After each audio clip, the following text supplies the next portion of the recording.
A few years back, Visual Studio introduced the idea of code snippets. Snippets are small sections of code that can be automatically generated and pasted into your code. They show up in IntelliSense and are customizable so that you can modify the injected snippet.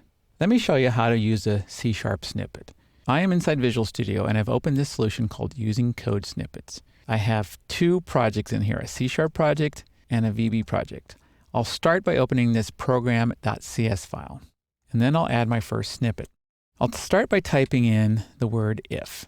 Now, if you look in my IntelliSense dropdown, you'll see the word if, and to the immediate left of it is a symbol that looks like a piece of paper with some writing on it. That is the symbol for a code snippet. Now, if I press the Tab key twice, once will dismiss that dialog, and the second time I press Tab, it stubs in the code snippet. Now, in my case, you see it wrote a little bit of code on the line and also wrote two curly braces for me. Some of the code snippets are much bigger than this. For my next snippet, I'm going to use a for snippet. It's going to be slightly larger than the if statement. I'll type in for and then press the Tab key twice. And what I want you to see here is that the letter I is in there 3 places. And notice how each one of them has some gray around it. So I'm going to type in a new word for I. I'm going to type in the word counter.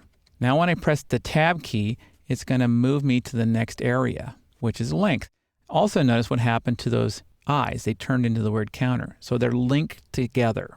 If I go back here and make a change and press the Tab key again, you see that it's constantly monitoring that first item and changing the other 2 items. That's very handy. Next, I'll show you an even larger one. This is a property for WPF. I'm going to type in prop DP. That stands for dependency property. Now I press Tab twice, and you can see it's stubbed in about 8 or 9 lines of code. Now again, I've got these placeholders, so I can type in the word Boolean here, or bool, and then Tab is ready.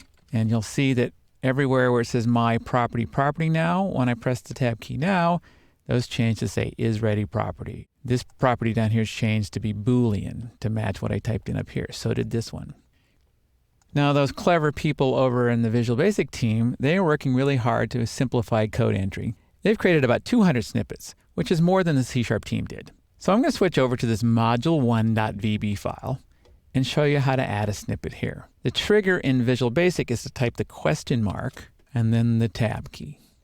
Now I see several folders. Each one of these folders has lots of snippets in it. I encourage you to explore these snippets. I only have time to show you one, so I'm going to go down here and show you some Office development code snippets. I'm going to open this one up and then choose Word and then Formatting. And here are some of the things I can put in if I'm doing some automation and adding items to the Word object model. Like I'm going to choose this highlight a range, and you see that it's stubbed this piece in. So I encourage you to spend some time looking at the VB snippets. I'd rather spend the time writing our own code snippets. To do that, I need to write some code, and I need to generate an XML file. To make it easier, there's a free tool for you to use called Snippet Designer. And I've already installed it on my machine. Let me show you where it is. I can go to Tools, Extension Manager. And there you can see that I have installed extensions. I have this one called Snippet Designer. You're not going to see this on your computer probably, unless you've already installed it.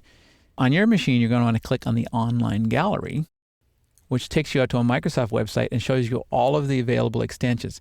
I have a separate movie in this title that deals with adding your own extensions and using extensions. Later in this course, there's a movie showing you how to write your own extensions and how to use these pre-built extensions. For right now, just follow these instructions. Type the word snippet over here in the Online Gallery search engine. Then pick Snippet Designer, and then you're going to click on a download. I don't have a download button because I've already installed it, but you will have one. Click on that, and about 10 seconds later, you'll have Snippet Designer on your machine. Now you need to restart Visual Studio. Once that's done, I can go find some code. I've got some C# code, so I'm going to switch back to my program.cs file, and I'm going to uncomment these 4 lines of text. Control-K, Control-U for uncomment. Now I'm going to right-click on them and choose Export as Snippet, which will send them to that extension tool I just showed you. Here's that Snippet Designer.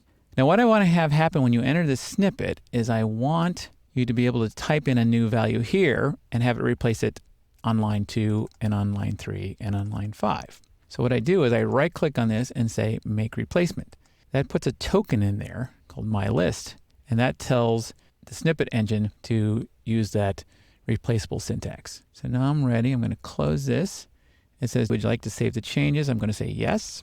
I need to save this snippet file out in the location where Visual Studio looks for these snippets. That would be in Documents, Visual Studio 2010, Code Snippets, C#, and then of course here's my Code Snippets folder. I'll open this one up and then click Save. For some reason on this computer I keep getting this error dialog. I'm not sure if you're going to see it or not, but the snippet seems to work correctly. So I'm going to click OK. And now in order for Visual Studio to load that snippet, I need to restart Visual Studio. Then I'm going to create a brand new project. I'm going to make sure it's a C# project. I'm going to put it out in my movie folder. I'm in chapter 5 and movie 7. And if I did everything correctly, I should be able to use my code snippet. Right click, choose Insert Snippet. There's the My Code Snippets folder. There's my snippet file number 1. And there's my list. And then again, if I did everything correctly, I should be able to type in a new name here, File Names, and press the Tab key. The Tab key is not working for me. How about if I just click down here? That worked. That is awesome. Look at that. The file name changed in all 4 places. So as you've seen, code snippets are incredibly useful, and they're so easy to create. Have fun exploring and see what you can do with code snippets.